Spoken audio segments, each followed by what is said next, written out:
لو اتولدت في امريكا الجنوبيه قدامك طريقين عشان تنجح، يا اما تدخل في سكه المخدرات والمافيا ودي سكه كلها مشاكل واخرتها القتل، يا اما تحترف كره القدم وتبقى غني ومشهور وتبعد عن كل الهم ده.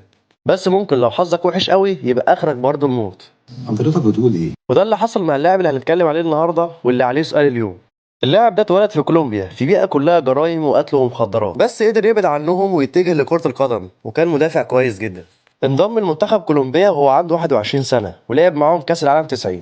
ومن حظه الحلو اللي هو كان من الجيل الذهبي لمنتخب كولومبيا لحد ما وصلنا سنة 93، وساعتها كان منتخب كولومبيا عامل أداء تاريخي في كوبا أمريكا وتصفيات كأس العالم، وكله كان مستني أدائهم في كأس العالم 94 بأمريكا، وكان في توقع كبير ان هم يكونوا الحصان الاسود في البطوله. بس للاسف اول ماتش كان مع رومانيا وخسروا ساعتها 3-1، وما يعرفش ان هو اخر ماتش هيلعبه في حياته، ويرجع مع زمايله كولومبيا والعالم كله يتفاجئ بخبر مقتل اللاعب بعد ما اتضرب عليه 6 رصاصات من المافيا الكولومبيه وهو خارج من المطعم.